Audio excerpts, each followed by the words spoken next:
하는 교회. 사실 제가 목회를 하면 이 표어로 연구표 하자 그런 생각을 했었어요. 주님의 뜻이라면 어떻게 한다고요? 아멘. 주님 뜻이면 그냥 무조건 아멘인 거예요. 그 아멘이 복을 받습니다.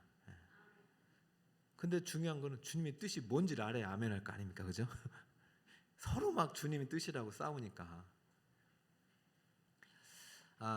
오늘 빌립보 교회는 지난주에 말씀드렸듯이 참 직분자의 수고로 기쁨이 넘치는 교회. 그러니까 바울이 감옥에 앉았어도 이 교회 많이 세웠잖아요, 바울이. 근데 빌립보 교회만 생각하면 너무 기쁨이 넘치고 감사가 넘치고 기도가 저절로 되고 막 그러는 거예요. 다 똑같죠.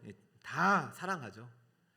근데 자녀들도 그렇잖아요. 어느 자녀를 생각하면 걱정이 앞서는 자녀가 있는가 하면 어떤 자식을 생각하면 기쁨을 주는 자녀가 있잖아요. 그죠? 어떤 자녀를 생각하면 속이 터지는 반면 어떤 자녀를 생각하면 속이 채워지는 그런 자녀가 있잖아요. 이런 교회예요. 이 교회의 특징은 지난주 말씀드렸듯이 직분자의 수고가 있었다고. 수신자의 이름에 직분자가 들어간 교회는 몇 교회예요? 단 하나예요. 감독과 집사들. 저는 우리 북서울 꿈의교회 중직분들 너무 감사해요. 50년 동안 교회가 이렇게 하나님의 역사를 쓰임받는 것은 반드시 직분자 일꾼들이 수고가 있어서 보이지 않는 수고가 있었기 때문이지. 지금 보면 에이 그 뭐 한 게 있어 아니에요. 이분들이 교회를 지켜주셨기 때문에 하나님의 역사는 지금도 진행형인 줄 믿습니다. 교회는요 직분자를 세우고 일꾼들을 세우는 거예요. 우리는 다 제자입니다. 제자는 다 예수님 따라가는 거예요. 근데 예수님 따라간다고 다 예수님을 하나님의 아들이라고 고백하지 않아요. 예수님을 따라가면서 믿음이 자라서 기적과 여러 가지 치유와 또 하나님의 그런 생명사역을 동참하다 보면 내 믿음이 싹 트는 거예요. 주 예수 내 마음에 들어와 계시누 변하여 변화되는 거예요. 그런 사람이 일꾼이 돼야 되겠죠. 자, 변한다는 것은 무엇이냐? 교회를 향한 하나님 뜻은 단 하나입니다. 영혼 구원이요. 그래서 생명 사역을 통해서 영혼을 구원해내는 게 교회의 존재 목적이고 사명입니다. 할렐루야. 이거 이러면 문을 닫게 된다니까요. 문을 닫게 되는 거예요. 제가 톰 레이너 목사님의 2권의 저서를 알려드렸잖아요. 죽은 교회를 해부하고 부검하고 살아나는 교회를 해부하니까 단 하나 존재 목적 영혼 구원. 이거 잃어버린 교회는 다 문 닫았어요. 여러분 오늘 저 식당 모임 다 했잖아요. 식당 밥 드셨잖아요. 세상 가면 더 맛있는 게 많아. 그래서 저는 아무리 많아도요 오늘 식당에서 먹은 그게 뭐예요? 녹색이 뭐죠? 우엉인가? 에? 하여튼 왜 이렇게 맛있어요? 와, 저 사실 그거 별로 안 좋아하거든요. 근데 오늘은 다 먹어버렸어요. 야, 정말 겉절이도 맛있고 그 다음에 시금치도 맛있고 밥은 또 왜 이렇게 맛있어요? 밥 누가 했어? 여러분 하나님의 영이 담긴 음식이 맛있는 거예요. 복음 안에서 교제할 때 그 교회가 바로 주님의 뜻이 함께하는 교회입니다. 하나님의 뜻은 영혼 구원이에요. 그런데 이 교회를 이루고 가는 이 성도들의 향한 하나님의 뜻이 뭔지 아세요? 여러분 막 전도해가지고 무조건 전도시키려고 한 사람이 전도 안 해보면 막 우리 사람도 아니라고 하고 교족에서 빼버리고 하나님 이러려고 여러분 구원하신 게 아니에요. 하나님 우리를 구원하신 이유는 우리가 양으로 생명을 얻고 풍성히 얻게 하기 위한 것이에요. 그러면 이 풍성 안에 뭐가 있냐면 따릅니다. 항상 기뻐하고 쉬지 말고 기도하고 범사에 뭐하라? 항상 하나님 우리가 기뻐하기를 원하셔요. 항상 우리가 하나님과 영적 교제하기를 원하세요. 기도로 항상 우리에게 감사의 열매를 풍성히 주기를 원하세요. 하나님 우리가 행복하기를 원하시죠. 우리 일을 죽을 때까지 시켜가지고 달아 없어져가지고 천국 보내기를 원하시지 않단 말이에요. 기쁨으로 봉사하기를 원하시죠. 감사로 순종하기를 원하시죠. 여러분 기도가 고생이 되고 노동이다 이런 말은요 저는 틀린 말이라 생각해요. 물론 그것이 어떤 의미에서는 기도가 노동이긴 해요. 힘들 수도 있어요. 그러나 그 힘듦을 뛰어넘는 기쁨이 있다니까요. 응답이 있다니까. 할렐루야. 빌립보 교회가 사도 바울이 생각할 때 감옥에서도 참 생각나는 교회, 기쁨이 넘치는 교회로 기억할 수밖에 없었던 이유는 빌립보 교회가 사도 바울의 가르침 속에서 사도 바울이 제시한 하나님의 뜻을 순종했기 때문이에요. 사도 바울이 한 얘기 중에 데살로니가 교회에 했던 이야기가 이거잖아요. 5장에 보면은 16, 17, 18절 항상 기뻐하라, 쉬지 말고 기도하라, 범사에 감사하라. 이는 누구 안에서? 그리스도 예수 안에서 너희를 향한 하나님의 주님의 뜻이라면 아멘 할 때 하나님의 뜻 멀리서 찾지 말고 항상 기뻐하는 것이 하나님의 뜻인 줄 믿으시 바랍니다. 항상 기뻐하는 거예요. 어떤 순간에도 기뻐하는 거예요. 절망 속에서도 기뻐하는 거예요. 쉬지 말고 기도하는 것이 하나님의 뜻인 줄 믿습니다. 그냥 기도하는 거예요. 안 돼도 기도하고 돼도 기도하고 잘 되면 더 기도하고 그러면 범사에 감사할 일밖에 없어요. 그래서 여러분이 막 이렇게 하라 하면 너무 부담스러울 수 있지만 이것이 하나님의 뜻이에요. 따라볼까요? 범사에 감사하라. 쉬지 말고 기도하라. 따라합니다. 항상 기뻐하라. 여기 있잖아요. 우리 딱 오면 하나님의 뜻이 그냥 선포되고 있으니까 이런 어떤 걱정, 근심, 염려 가지고 왔어도 오늘 이 시간 말씀을 통해 다시 한번 하나님의 뜻이 여러분에게 새겨지고 여러분 마음속에 기쁨이 흘러 넘치기를 축복합니다. 그냥 되는 건 아니죠. 오늘 두 가지 말씀 속에서 좀 바울이 좀 실천하기를 원하는 두 가지 이 뜻을 순종할 수 있는 그런 또 말씀의 교훈을 주셨습니다. 첫 번째, 이러한 주님의 뜻에 순종할 수 있는 성도가 되려면 어떻게 해야 되느냐? 절대적으로 범사에 감사를 순종해야 합니다. 시작. 3절입니다. 함께 읽어볼까요? 시작. 네. 아멘. 여러분 아무리 생각해도요, 생각할 때마다 감사한다는 것은 참 쉬운 일이 아니에요. 그죠? 여러분 아무리 생각해도 뭐 생각할 때도 보면 아니 교회를 생각하든 사람을 생각하든 그 사람을 생각하면 좋은 일만 있는 거 아니잖아요. 기분 나쁜 일도 있고 슬픈 일도 있고 가슴 아픈 일도 있고 나에게 상처 준 일도 있고 생각할 때마다 감사할 수 있는 사람은 없어요. 그럼에도 불구하고 생각할 때마다 감사하는 것은 왜 그렇게 하느냐? 감사는 명령이기 때문이에요. 할렐루야. 감사는 명령이다. 시작. 불행한 일을 당했어요. 그럼 여러분 어떻게 해요? 감사하시기 바랍니다. 좋은 일 있어도 감사하고. 감사는 명령이에요.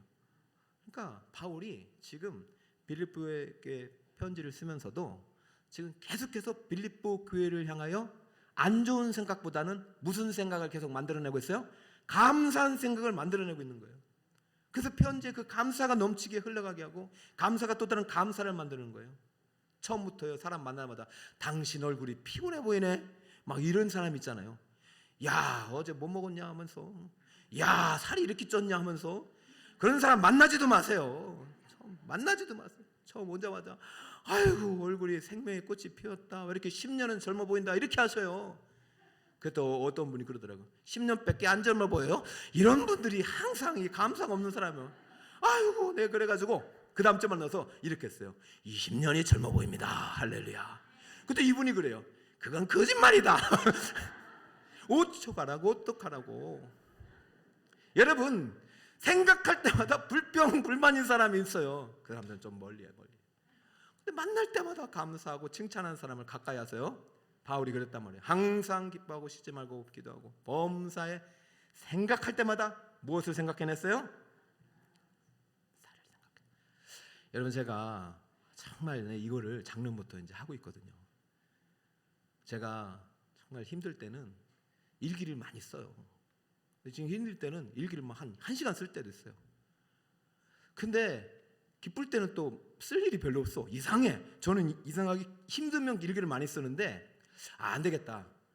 기쁠 때나 슬픈 때나 똑같이 감사 일기를 쓰자. 그랬더니 힘들 때도 이제 일기가 줄어드는 게 뭐냐면은 힘들 때 그냥 감사부터 했어요. 감사부터.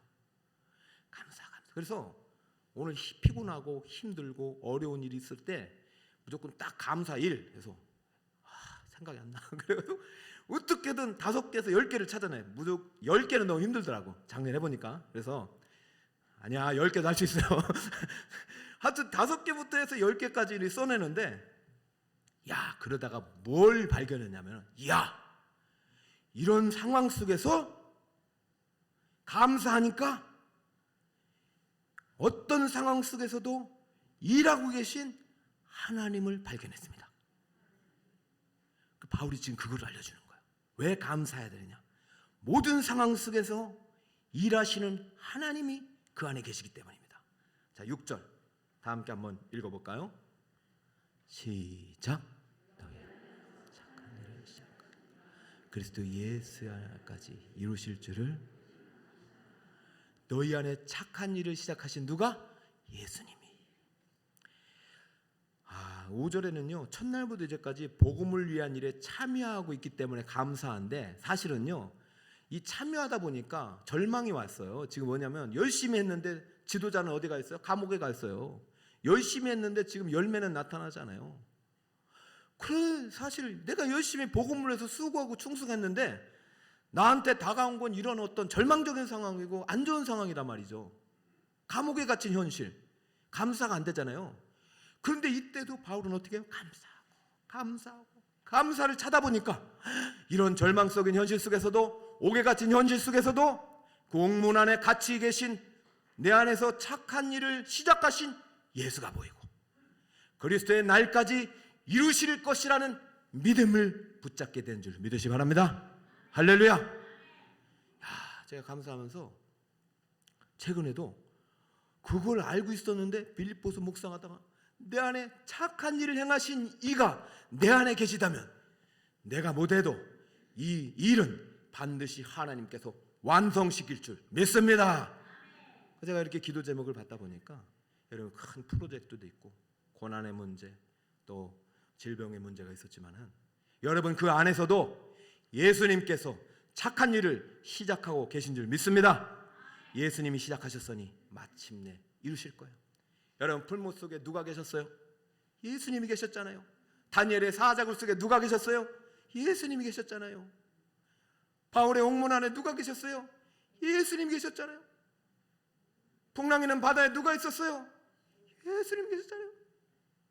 그런데 그 예수님이 없고 맨날 바다야 왜 이러냐, 광풍은 뭐냐, 나는 왜 맨날 광풍과 싸워야 되냐 이러니까 예수님이 하도 자다가 깨어나신 거 아닙니까?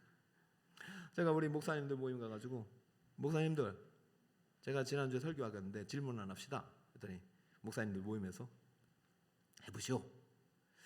풍랑이는 바다에서 예수님이 주무셨는데 왜 주무셨을까요? 예수님이 주무신 것이 진짜 피곤해서 주무셨을까요? 아니면 일부러 주무셨을까요? 제가 한번 설교를 했잖아요, 그죠? 여기 뭐 여러 가지 관점을 했는데, 그러면 예수님께서 깨우라는 말일까요? 깨우지 말라는 말일까요? 했더니 반반으로 나뉘더라고요. 예수님을 깨우라는 의미였다. 예수님이 주무신 것은 예수님이 깨우라는 얘기다. 예수님 없으면 안 된다. 그것 때문이고, 또 한 가지는 예수님이 타고 계시니까 걱정하지 말고, 풍랑이 일어도 너희들은 목적지까지 가니까 걱정하지 말고 깨우지 말고 가보라는 의미였다. 자, 다시 한번. 예수님이 주무셨을 때는 제자들이 어려운 일 있으면 예수님을 깨우면 그때 내가 이렇게 기적을 행하려고 목적으로 깨우기를 원했다. 1번. 깨우지 말고 끝까지 믿음으로 인내로 가기를 원했다. 2번. 여러분, 몇 번일까요? 몇 번이요? 정답은 3번. 분리하면 3번. 그건 모르죠. 근데 제가 볼 때는 예수님이 깨어나서 제자들 칭찬했어요, 책망했어요? 왜 깨웠냐? 책망했으니까 예수님 생각에는 그런 마음이 있었어요. 얘들이 나 안 깨우고 그냥 끝까지 나를 믿고 갔으면 좋겠다는 마음이 있었어요. 근데 한편으로는 니들 한번 해봐라. 나 없이 되나? 그래서 깨웠으면 하는 마음도 있었을 거예요. 그죠? 저는 둘 다 맞다고 봐요. 여러분, 저는 1, 2번을 떠나가지고 지금 이 배 안에 누가 타고 계시다고요? 그렇죠. 감사를 순종하다 보면 예수님을 발견하게 돼요. 그러면 여러분, 모든 상황이 감사의 조건으로 바뀝니다. 바울은 지금 그 경험을 한 거예요. 베드로의 그 풍랑과 오늘 가다라 지방의 그 귀신 죽기 사건을 뛰어넘어서 부활 승천하신 예수 그리스도를 만났어요. 십자가 구속을 완성한 그 예수님이 성령에서 들어오셨어요. 그러니까 아무리 옥문으로 꽝꽝 닫혀도 기뻐하면서 감사를 쉬지 않고 빌립보 교회를 향하여 너희도 항상 기뻐하고 쉬지 말고 기도하고 범사에 감사라는 그런 신학의 덕목을 몸소 실천하고 있는 줄 믿습니다. 그러니까 여러분 작년에도 복음을 전하다가 막 포기하신 분들, 아이고 이제 안 되나 보다 포기하는 그 순간이 바로 하나님 일하기 시작하는 순간입니다. 그러니까 절대 포기하지 말고, 저분 내가 전도하려고 했는데 딴 사람이 전도해 오면 얼마나 억울한지 몰라요. 그러니까 끝까지 올해도 이제 생명사에게 헌신하는 여러분이 되시기 바랍니다. 자, 우리 두 번째, 주님의 뜻이라면 아멘한 교회의 성도가 되려면 범사에 감사를 순종한 것으로 따릅니다. 기도의 시간을 속량해야 합니다. 이게 참 중요한 대지인데요. 이 4절 한번 읽어볼까요? 시작. 너희 물을 간구하면. 자, 이제 바울은 지금 사실은 11절까지 기도문이에요. 그죠? 기도문이 참 아름다운데요. 지금 4절만 봐도 간구로 시작해서 간구로 마치는데 그 안에 뭐가 있어요? 기쁨이 있잖아요. 간구할 때마다 너를 위하여 기쁨으로 항상 간구하면. 그죠? 간구와 간구 사이에 기쁨이 있어요. 첫 번째, 감사에 순종한 바울은 두 번째, 자신이 친히 간구와 간구 안에 기쁨으로 기도하고 있어요. 여러분, 기도는 시간 날 때만 하는 거 아니에요. 절대적으로 여러분이 확보된 기도 시간이 있어야 돼요. 여러분, 지금 내가 기도 없이도 살아가는데 잘 산다? 누군가의 기도가 반드시 있는 거예요. 절대. 자, 우리 임직자들 중보기도 3명을 꼭 부른 것은 우리 저절로 되는 거 아닙니다. 오늘 내일 제가 이 중보기자들에게 다 문자 보낼 텐데 기도 없이 되는 거 없어요. 오늘 그 마귀 군대에 계신 그냥 간 거 아니에요. 예수님도 기도하고 내려가셨어요. 기도 없이는 이런 능력이 나갈 수 없다. 절대 몽심하고 내 안에 복음이신 예수 그리스도 말씀의 등불을 켜고 항상 기도해야 돼요. 그러려면 어떻게 되냐? 기도의 시간을 속량해야 돼요. 자, 우리가 이제 물질의 11조를 드리잖아요. 왜냐하면 물질 없이 사실은 살아가기 쉽지 않아요. 그럼 물질의 복을 받게 돼요. 물질의 11조를 드리면 11조를 철저하게 드림에도 불구하고 내가 물질적으로 고통을 받고 있다. 그것은 진짜 여러분 하나님의 크신 계획이 있는 거지, 하나님은 그런 분이 아니세요. 반드시 약속하셨기 때문에 물질의 11조, 소득의 11조를 드리면 물질의 복을 주십니다. 왜냐하면 이 물질이 누구 것이다? 하나님의 것이기 때문에. 그런데 물질보다 돈보다 더 소중한 가치가 뭐예요? 시간입니다. 근데 우리는 시간의 가치를 소중하게 알면서도 시간을 하나님께 구별해 드리는 훈련이 안 돼 있어요. 따라합니다. 시간의 11조, 기도의 11조. 저 올 한 해 여러분들이 이런 운동들이 일어났으면 좋겠어요. 이거 하나님 뜻입니다. 시간을 구별해 드리라고. 내 시간을 다오. 자, 에베소서 5장 16절입니다. 따라합니다. 세월을 아끼라. 때가 악하니라. 골로새 4장 15절입니다. 세월을 아끼라. 지혜로 행하여. 자, 여기서 아끼란 말이 엑사그라조예요. 엑사그라조. 똑같이 모양을 한번 보세요. 자, 이게 어디하고 똑같이 나오느냐? 갈라디아서 3장 13절입니다. 한 목소리로 시작. 그리스도께서 우리를 위하여 저주를 받은 바 돼서 율법의 저주에서 우리를 속량하셨으니 기록된 바 나무에 달린 자마다 저주 아래 있는 자라 하였음이라. 아멘. 자, 내려주시고, 여러분, 세월을 아끼라는 말에 아끼라는 것과 그리스도가 우리를 속량하셨다는 말과 똑같은 단어예요. 세월이라는 것은 시간입니다. 하나님께서 우리에게 시간, 이 시간 중에서 이 세월이 카이로스를 썼거든요. 그러면 이게 이 시간 안에 누구의 시간이 흐른다는 얘기예요? 하나님의 시간이 흐르는 거예요. 여러분, 24시간 안에 누구의 시간이 흐르고 있다? 하나님의 시간. 그러니까 하나님의 시간을 붙잡아야 돼요. 여러분이 24시간 주신 것을 마음껏 쓰면 안 된다는 거예요. 육을 위해서만 다 쓰면 안 된다는 거예요. 절대적으로 하나님께 드려질 구속의 시간, 하나님께 드려질 제의적인 시간이 있어야 된다는 거예요. 그것이 속량의 힘입니다. 너 24시간 중에 하나님께 구별해 드려서 그 시간을 살려내라. 죽은 시간이 아니라 살아있는 시간을 하나님께 드려라. 이 말입니다. 그러려면 여러분 반드시 하루 중에 일정한 시간, 정해진 시간을 주님께 드리는 기도의 시간이 있어야 되고 제의적인 예배의 시간이 있어야 되죠. 그러니까 저는 여러분들이 새벽 예배를 싼 그 가정과 가문은 절대 망할 수가 없다. 왜? 하나님이 그 안에 항상 일하고 계시기 때문에. 하나님이 일할 수 있는 통로를 열어놔야 돼요. 내가 새벽기도 매일 드려도 안 되던데. 아니요, 감사해 보세요. 지금 일하고 계시다니까요. 여러분, 이윤규라고 일을 잘하는 사람의 시간은 다르게 흐른다는 사람이 있어요. 저는 이런 사람들이, 저는 크리스찬이 많아져야 된다고 봐요. 이 사람은 하는 일이 많아요. 변호사지, 30만 유튜버지, 교육 스타트업 사장이지, 강연가지, 작가로서 2권의 책을 썼지, 법률 강의 교재 10권 만들지, 방송 출연하지. 1인 7억입니다.